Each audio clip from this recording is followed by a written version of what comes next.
son départ. Mais alors du coup, on va parler de son remplaçant, puisque tu l'as dit, hein, c'est dans les tuyaux. A priori, on a Benatia qui devrait arriver. C'est confirmé, ça y est, c'est... Non, Ah, non, c'est non, pas pas encore. confirmé. C'est pas Non, non, c'est confirmé. pas encore confirmé. Moi, les retours que j'ai, c'est qu'effectivement, il y a encore 2 jours, une source qui est quand même assez proche du dossier me disait que c'était quasiment fait. Après, on me dit aussi qu'il y a d'autres noms qui peuvent sortir. Alors, j'ai vu passer le nom de Maldini. J'ai posé la question. Enfin, en tout cas, je me suis dit de me renseigner un petit peu. Moi, le retour que j'ai eu, c'est que non, c'était pas lui. Par contre, s'il y a un dirigeant italien qui a été contacté, moi, on m'a parlé plutôt de Frédéric Massara, qui est l'ancien directeur sportif D'accord. du Milan AC, Mhm. qui était directeur sportif du Milan AC de 2019 à 2023, si je ne dis pas de bêtises, qui a été aussi directeur sportif à la Roma. Donc lui aussi a été contacté. Bon, par contre, je ne sais pas si ça va aller plus loin que ça, mais on m'a parlé de son nom-là aussi. Mais la rumeur Benassia, voilà, moi les retours que j'ai, une source qui est vraiment très très proche du dossier me dit que oui, s'ils arrivent à régler, parce que alors, Benassia a une agence de joueurs, notamment qui gère Unai, Ouais. s'ils arrivent à régler ce petit problème-là, dans le sens où en fait il ne peut pas être directeur sportif et en même temps Oui, continuer à gérer cette agence, il y aurait un c'est pas conflit d'intérêts compatible, ouais. trop important. Donc il faut qu'ils D'accord. gèrent ça. Voilà, bon, ils vont trouver un collaborateur pour refiler l'agence. Et puis voilà. Mhm. Donc normalement, ça devrait être lui si tout va bien. Mais voilà, après il faut juste le dire, hein, c'est important. C'est Football Club Marseille qui a sorti l'info en premier, et c'est eux qui ont clairement dit que c'était lui, qui était lui en numéro 1, effectivement. Voilà. De mon côté, je ne peux que confirmer ce qu'a dit Football Club Marseille. Voilà. Romain, qu'est-ce que tu en penses, toi, du coup de la probable arrivée de Benassia à l'OM? Qu'est-ce que Bah, ça écoute, t'inspire? moi, moi, je le connais en tant que joueur, hein. Du coup, il a eu une belle carrière de joueur. Il est passé quand même dans des sacrés clubs, notamment en Italie, hein. Il est passé par l'Udinese, la Roma, la Juve. Il a joué aussi au Bayern. Donc c'est vrai que ouais, il a côtoyé quand même des très très très grands joueurs dans tous ces clubs, des coachs aussi. Il a aussi, pour moi, un point positif, c'est qu'il est passé par le centre de formation de l'OM et il a connu un échec. Donc, il sait comment ça se passe, il sait comment les joueurs peuvent réussir et ne peuvent pas réussir, puisque lui, il a été témoin de ça. Donc ça, je trouve ça très intéressant. Après, Après, après on peut aussi expliquer pourquoi ton échec. Si tu ne ouais, sais pas si tu le sais, enfin, tu dois le savoir, Mhm. j'imagine. c'était lié avec José Anigo, Voilà. mais voilà, je pense que tu peux peut-être un peu plus développer que moi. J'ai pas Non, tous non, les mais tenants et les aboutissants, mais il y avait un conflit clair et net entre lui et, enfin, en tout cas, son père, enfin, son entourage, on va dire, et Anigo. C'est pour cette raison qu'il a jamais joué en professionnel chez nous. Voilà, tout simplement. Et, ok. et voilà, c'est vraiment juste une histoire d'incompatibilité entre Anigo et son clan. Ouais, du coup, il était de la même génération que Nasri. Et voilà, donc du coup, voilà, il y a pas mal de points positifs. Après, le seul point que je dirais un peu négatif, c'est que voilà, il n'a pas forcément d'expérience sur un poste de directeur sportif. Ça, voilà, c'est le seul bémol. Après, on peut nuancer ça en disant que oui, il a quand même une société voilà, de conseil et de gestion de joueurs.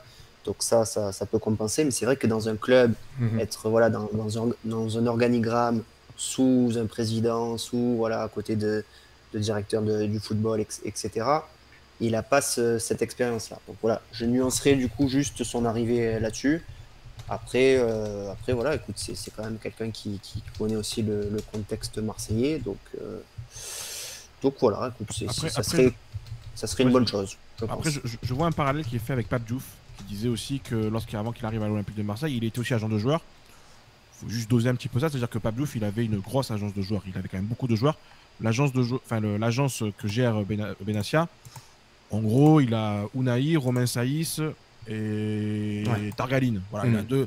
il a 4-5 joueurs, peut-être un peu plus, mais en tout cas des gros joueurs, il n'en a pas beaucoup. Mhm. Donc on n'est pas quand même sur le même type de profil.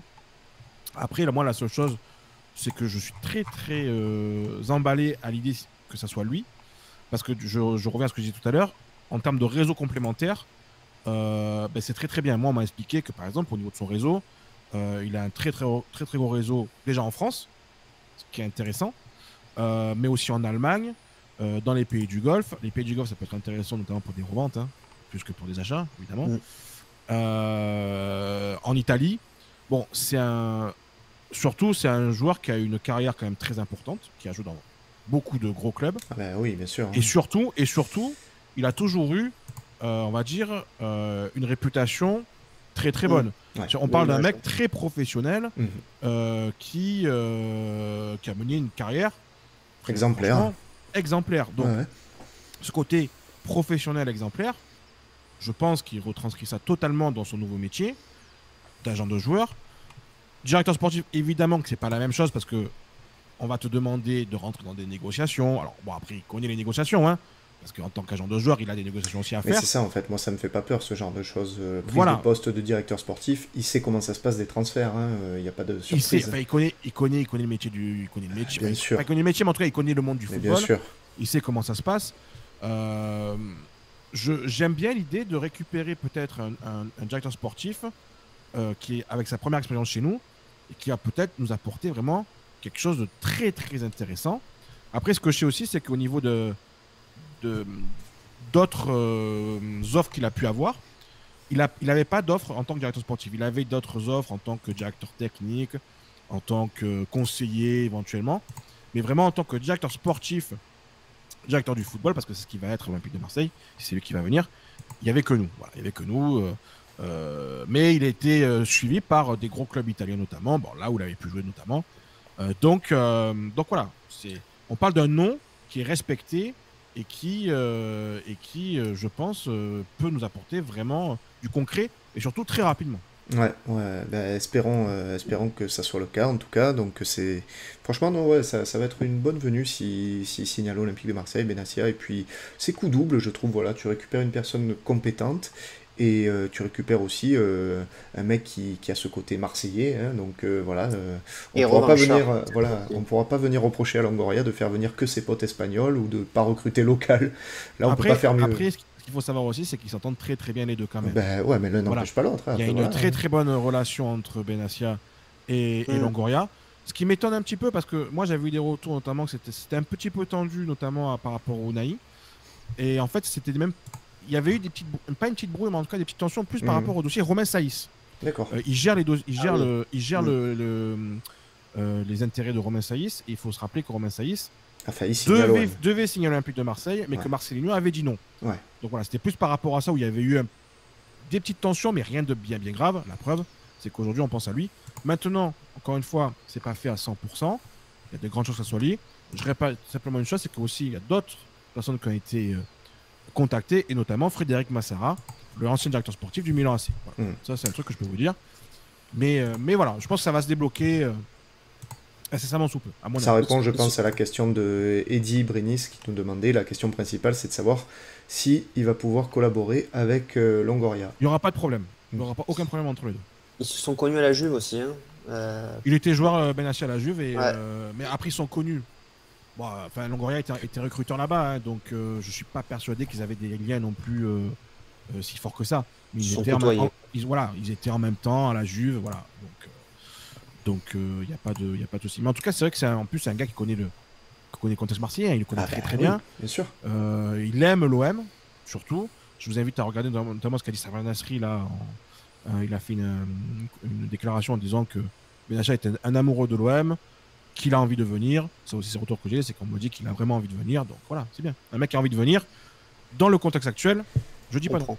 Et